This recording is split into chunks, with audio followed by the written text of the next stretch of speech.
kasus-kasus yang sering terjadi pada pasien ya yang mengalami bed rest total. Contoh, pasien-pasien dengan stroke ya. Oke, pasien-pasien dengan fraktur. Oke. Selanjutnya adalah pasien-pasien dengan obesitas.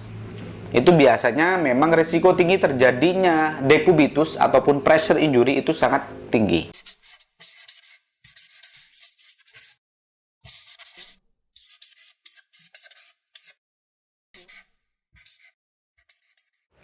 Hai semua sahabat Pedicure Malang, Assalamualaikum warahmatullahi wabarakatuh. Berjumpa kembali di channel YouTube Pedicure Malang yang akan memberikan informasi dan edukasi mengenai bagaimana perawatan luka modern. Dan kali ini saya Muhammad Sibromulis akan membahas mengenai apa itu dekubitus. Oke, akhir-akhir ini kita sering mendengar mengenai apa itu dekubitus ya. Di media televisi, media sosial dan lain sebagainya sudah sering kita dengar ya apa itu dekubitus, dan akhir-akhir ini banyak kasus tentang dekubitus yang ditanyakan ke kami di Pedicure Malang. Jadi dekubitus ya yang sekarang istilahnya menjadi PI ya, pressure injury ataupun luka tekan, di mana pressure injury ini ataupun dekubitus ini yaitu luka yang disebabkan oleh tekanan yang konstan.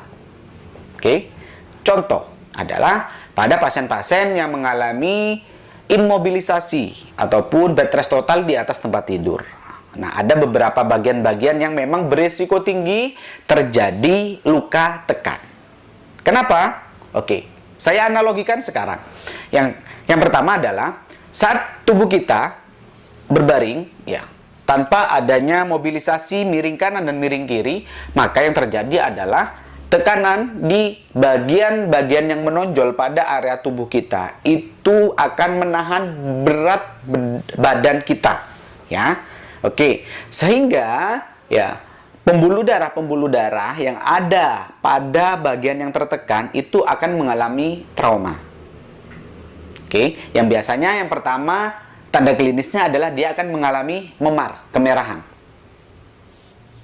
Oke, pada bagian-bagian yang menonjol. Contoh di sakrum, tulang ekor, ya, yang sering terjadi pada orang-orang yang bed rest total. Selanjutnya adalah di tulang belakang. Oke, di bagian tulang belakang. Selanjutnya adalah di bagian bahu. Oke. Terus ada lagi yaitu di bagian tumit. Ya. Biasanya di bagian tumit di bawah ini, di bawah tumit ini memang berisiko apabila kita tidak bisa merilis pressure-nya ataupun mengurangi tekanannya. Oke. Kembali tadi, biasanya yang pertama adalah memar. Nah, karena tekanan itu konstan ya. Tekanan itu terus terjadi, maka lama-lama akan terjadi kerusakan integritas kulit. Oke. Selanjutnya, apabila mobilisasi ini tidak maksimal juga akan menyebabkan yang namanya kerusakan integritas jaringan. Akhirnya dia mulai dari kemerahan, rusak, dan akan menghitam. Terjadi nekrosis. Oke. Nah, itu dia kasus-kasus yang sering terjadi pada pasien ya yang mengalami bed rest total. Contoh, pasien-pasien dengan stroke ya. Oke, pasien-pasien dengan fraktur. Oke, selanjutnya adalah pasien-pasien dengan obesitas. Itu biasanya memang risiko tinggi terjadinya dekubitus ataupun pressure injury itu sangat tinggi. Oke, khususnya bagi pasien-pasien ya ataupun penderita tadi yang tiga tadi, stroke, obesitas, dan juga fraktur. Apabila dia mengalami dekubitus, ya biasanya terjadi memang dikarenakan imobilisasinya sangat-sangat kurang, ya. Jadi mobilisasinya di atas tempat tidur, miring kanan, miring kiri, duduk, ya kan, itu sangat jarang sekali dan itu sangat berisiko sekali. Ditambah dengan kebersihan-kebersihan yang kurang di lingkungan sekitarnya.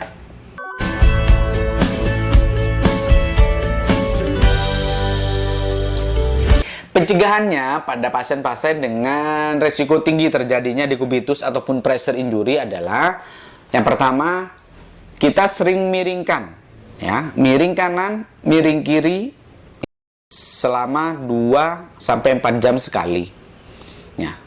Oke, yang pertama. Yang kedua adalah gunakan alas yang empuk. Oke, sekarang banyak tersedia itu kasur-kasur yang memang khusus digunakan dengan pasien-pasien stroke, ya, pasien-pasien dengan bed rest total. Itu sangat efektif sekali untuk mengurangi resiko dekubitus.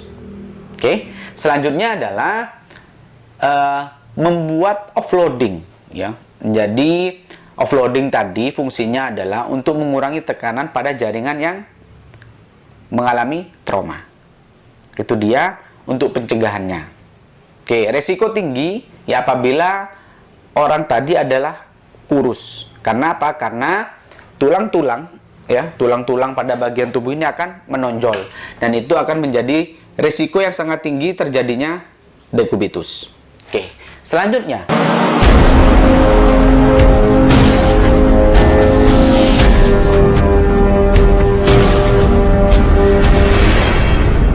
sebelum ke sana, saya jelaskan dulu proses perawatannya, ya.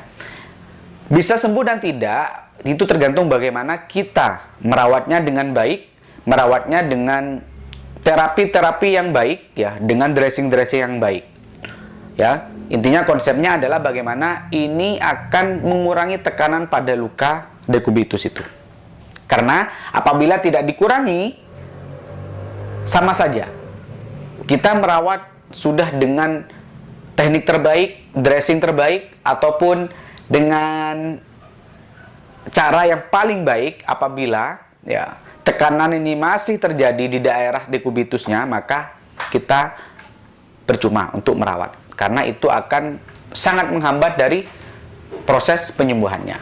Maka dari itu, untuk merawatnya, kita merawat dengan baik, sekaligus bagaimana nantinya kita kurangi tekanan pada bagian-bagian yang terluka. Itu dia sedikit penjelasan mengenai apa itu dekubitus ataupun pressure injury, ya. Semoga nantinya dapat memberikan informasi dan juga dapat dipraktekkan untuk mencegah terjadinya dekubitus ataupun pressure injury. Oke. Dan terima kasih atas semua support dan dukungan dari sahabat Pedicare Malang, dan jangan lupa terus dukung, ya, tim Pedis Kreatif dengan cara like, comment, and subscribe channel YouTube Pedicare Malang, ya, agar tim kreatif Pedicare Malang selalu termotivasi untuk membuat terobosan-terobosan terbaru ataupun konten-konten baru yang dapat nantinya memberikan informasi yang bermanfaat. Oke? Dan jangan lupa share kepada teman, pacar, mantan, orang tua, tetangga, ya kan? Informasi tentang mengenai dekubitus ini, dan juga jangan lupa bunyikan loncengnya, ting ting, ya, agar tidak ketinggalan video-video yang lainnya. Dan saya Muhammad Subromulis pamit undur diri. Semoga tidak bosan melihat wajah saya di video YouTube Pedicare Malang. Oke? Dan saya pamit dari Pedicare Malang. Semangat dan dedikasi kami untuk Anda. Terima kasih.